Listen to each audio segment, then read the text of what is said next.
we come together to pay attention to what is true and good. We come together to put our energies towards those activities which will nurture our tired and tender hearts. We come together to look out beyond the narrowness of what is, and together to see the possibilities of what can be. Welcome to our celebration of life. We light the chalice, a symbol of our faith and community, with the following words from Paul Dodenhoff. For this 1 hour, Spirit of life, we let go. For this 1 hour, may we let go of our anxieties, our fears, our anger, our self-doubts, our regrets, our petty grievances, and our distractions. If only for this 1 hour, let the flame of this chalice burn them from our hearts and minds and light our way to peace and serenity for this one holy hour.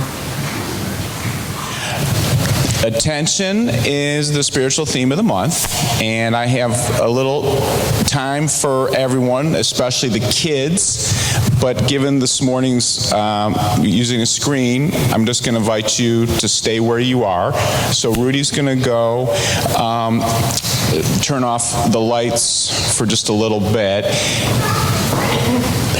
Every day we have opportunities to choose what we pay attention to. All day long we have choices. And sometimes we miss out on paying attention to something that might have benefited us. So we're going to show a video that a lot of people have seen. This goes back a number of years.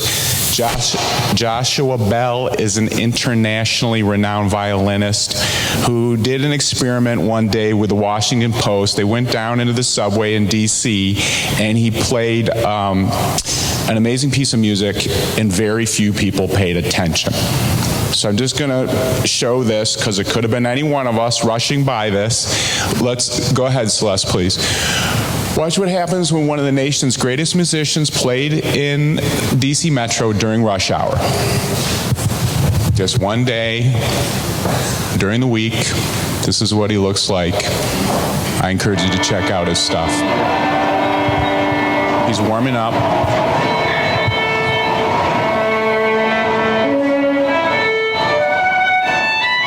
This guy's thinking about it. No.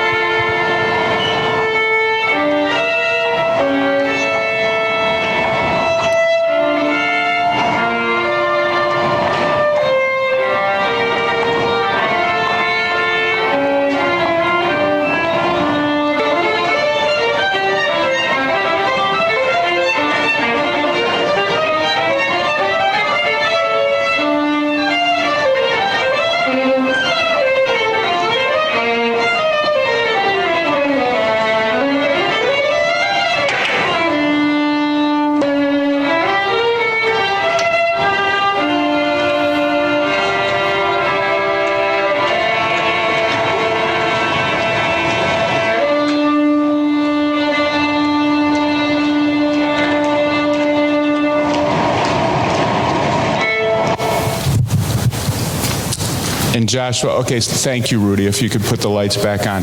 Joshua said that he was struck by the experiment and that in the end, especially, no one stopped to notice that he was done playing.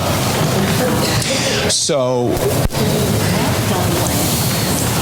these observations of experiences like that, I think, help all of us think, what do I want to be paying attention to? And as we go through fall here, I just think we each have a chance possibly to think about paying attention to watching the leaves fall, or the big crunchy leaves that are on the ground. All of them have different shapes and colors. Maybe the acorns and the pine cones, or the squirrels scurrying around. grabbing up their storage for winter. Or you could just possibly figure you want to pay attention to a friend or somebody in school, somebody in church who's talking. And actually, when we think about it, friendship is so important to so many of us. One good way to make friends is by paying attention.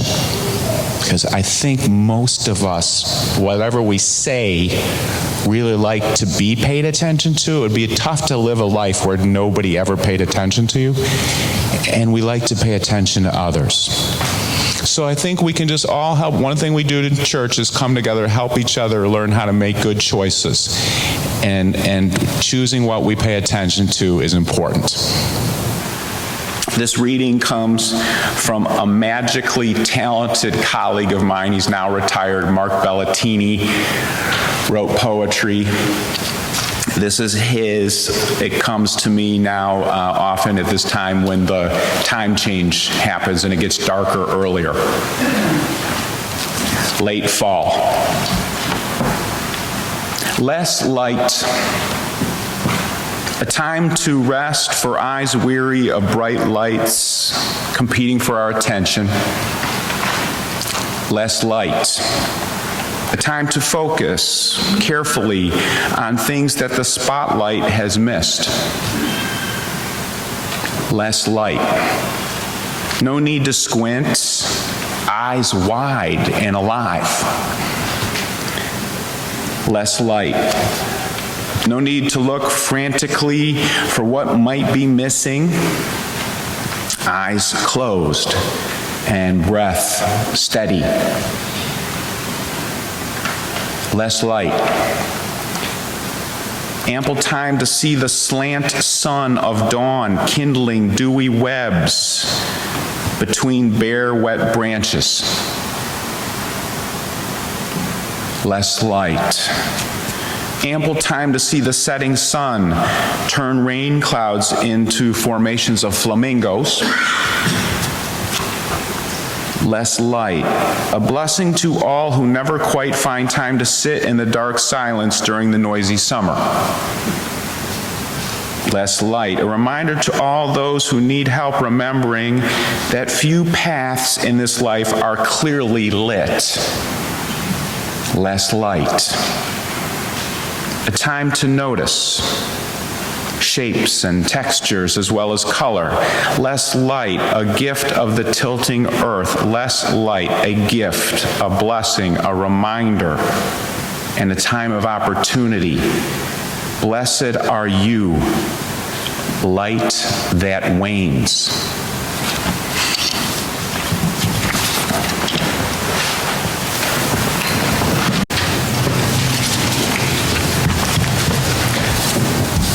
Who likes Super Bowl ads? It's fun to recall some of our favorites. I go back to thinking of Larry Bird and Michael Jordan having a shooting contest over a Big Mac, and through the window, off the backboard, no rim. Then one makes it, then they go on the next shot. And it's Larry and Michael. And then three older ladies dressed heavily and formally, looking at a skinny little piece of meat and saying, "Where's the beef? Where's the beef?" Or a bunch of guys calling each other on the phone saying, "What's up? What's up?" Now, personally, I did have issues with that commercial because it was very clear that there was a copyright violation because they had obviously stolen the way my high school friends, we invented that way of calling each other. So I think we should have gotten a cut of the proceeds. But I eventually let that go, as you can tell. And it does not have to be the best ads in the Super Bowl. If you're in the right mood, many people can enjoy a good TV ad. Ellis, our 7-year-old son, is the TV ad man. Ellis loves the ads. So when our family's watching a show and we want to either turn down the volume during the ads, or if we're watching a recording, fast forward, Ellis says, "Can we please watch the ads?" And it's no wonder why Ellis and others like TV ads, because smart people spend a lot of money designing ads that can captivate us briefly with wonderful cinematography, humor, intrigue. And actually, overall, I think distractions get an unfair bad rap. A distraction is defined as a thing that prevents someone from concentrating on something else. And distractions are not always bad. Sometimes we benefit from changing focus. Distractions can be diversions or recreation. Many of us need and love distractions such as crime novels or romance novels, watching reruns of The Office or Downton Abbey or Survivor, or just doing the latest video game, or going on Facebook, or picking emojis for texting, and on and on. It can be fun, interesting, relaxing. Relax. We need to relax. And it reminds us not everything has to be so serious. We don't have to take ourselves so seriously and life so seriously. And yes, Unitarian Universalists, we can benefit from that message, possibly more often than the average bear. What distractions do you appreciate these days? One of mine that I'm really into, you've heard me say, is tennis. Tennis, if you're going to play tennis with any level of decency, when you go out, you have to focus on the ball and what's happening. I have to let go of the to-do list. And so it's like fun mindfulness for me. What's your distractions? It is also true that a consistent stream of distractions embedded into the very core of our daily life can be problematic. Studies indicate that phone calls, texts, emails, and all that loop distract people's attention on average every 10 minutes, from getting up to going to bed, every 10 minutes. Psychiatrists say that this nonstop flow of randomly timed interruptions brings some negative impacts, which can include anxiety, depression, and the lowering of functional IQ by an average of 10 points. For perspective on that, know that smoking marijuana lowers functional IQ by an average of 5 points.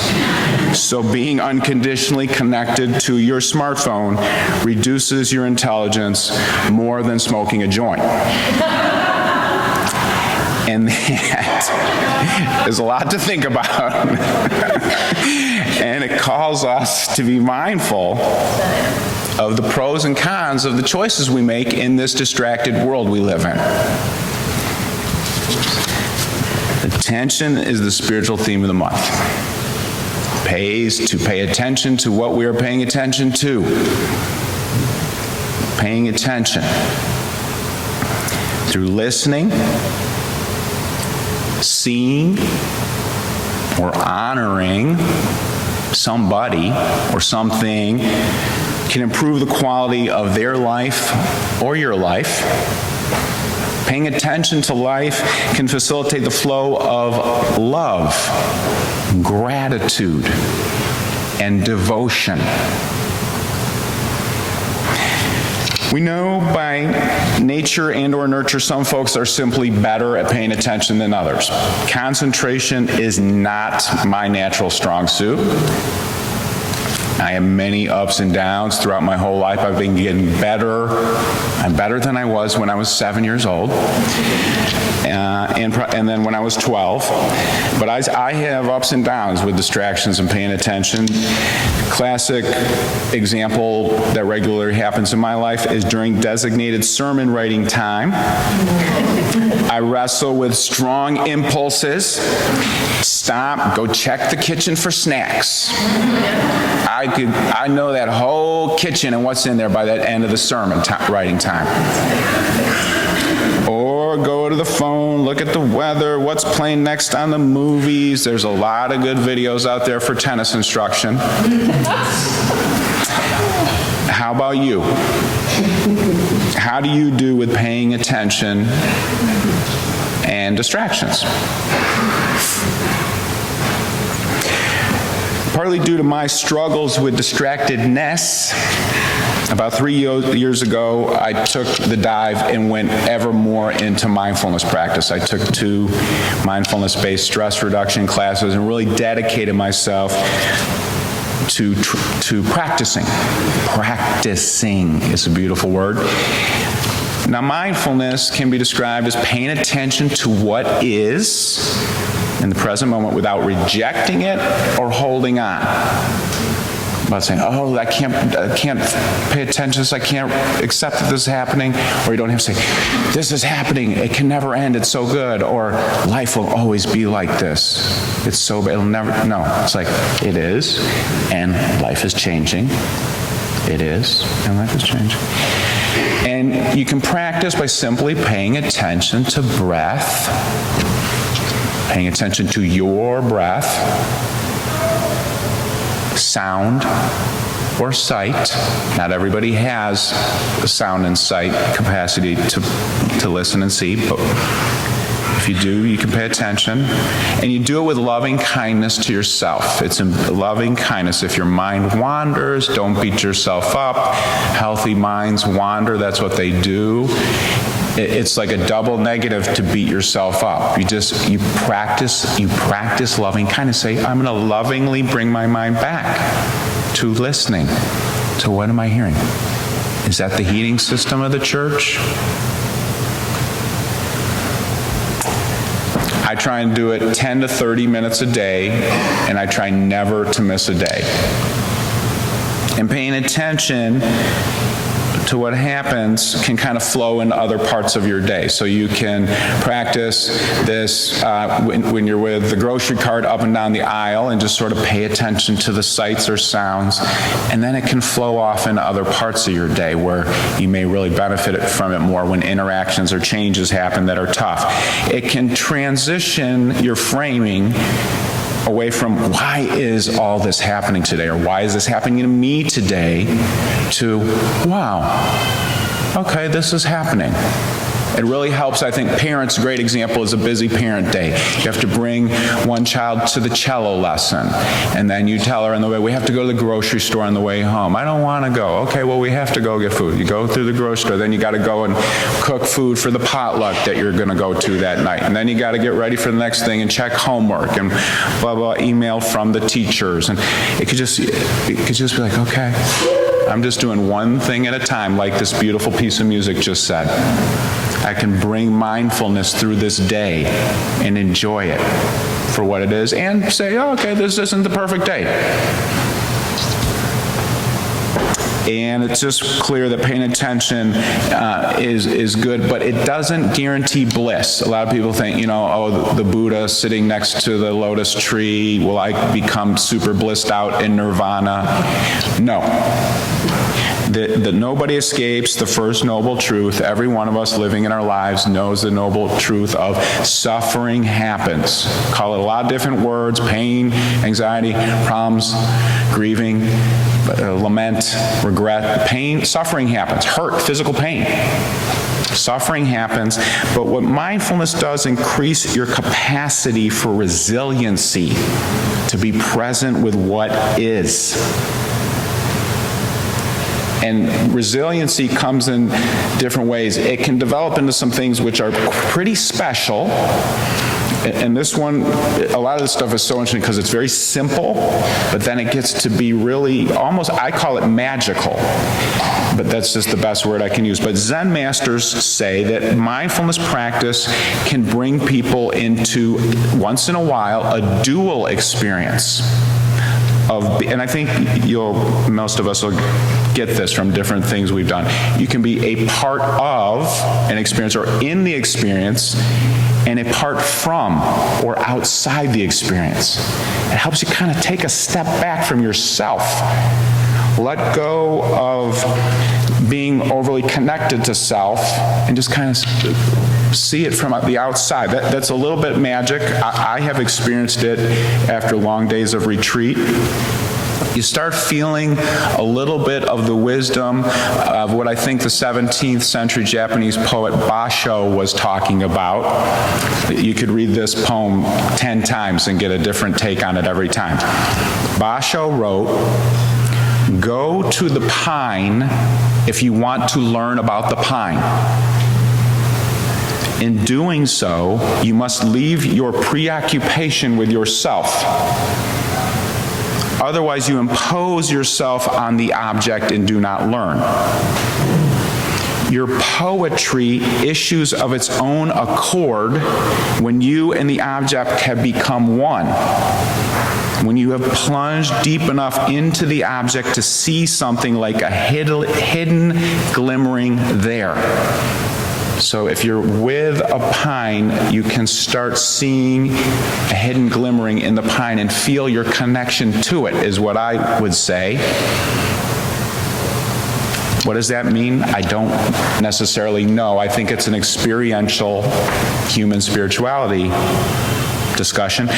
This being a part of or in something and apart from or outside can happen, and it cuts both ways with the suffering and the good and the bad. Sometimes I'm seeing myself from outside and I say, oh, not very kind, too cutting, Ken, too short. But they say, okay, stay with it.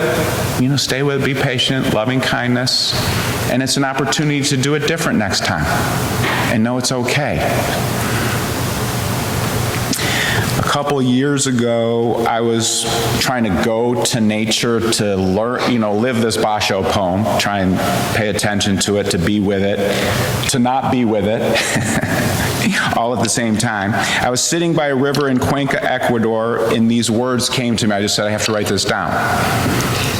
I sit by a river, occasionally tossing in a dandelion. The first dances hesitantly along close to shore.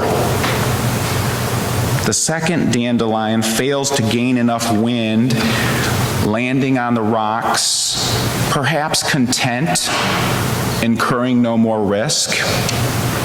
The third dandelion flies triumphantly, landing smack mid-current, then parades proudly downstream. I pay attention. My mind wanders, and then I bring my focus back and pay attention.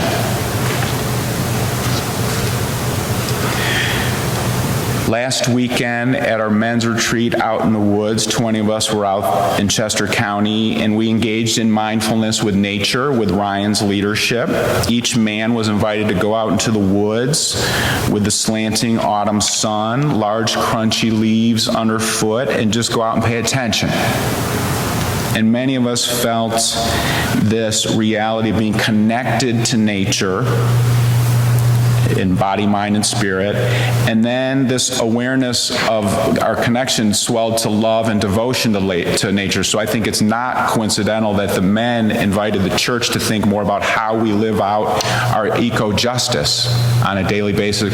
We went and we're in nature, and then we said, hey, as a church on a daily basis, including how we use plates and cups and stuff and coffee, let's keep doing better and better and better how we take care of the planet.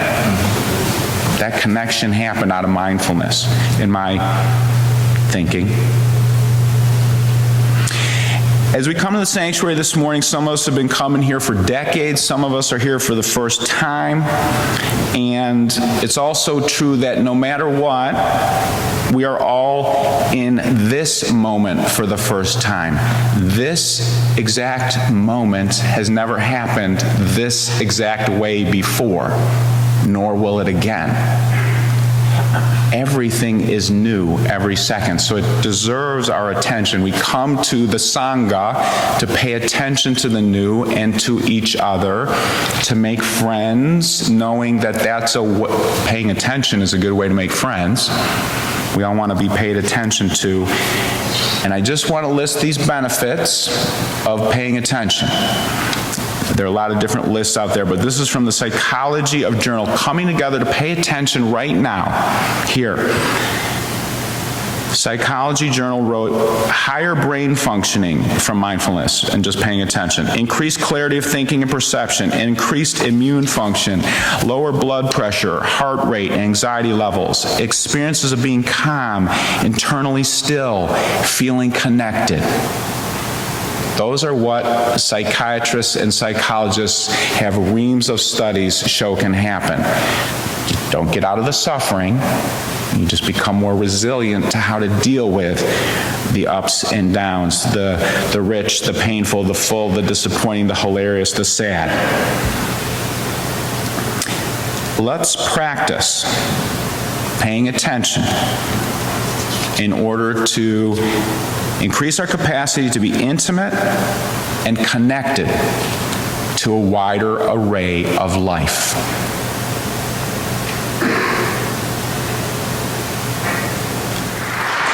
These closing words from Annie Dillard. At a certain point, you say to the woods, to the sea, to the mountains, the world, now I am ready. Now I will stop and be wholly attentive. You empty yourself and wait, listening.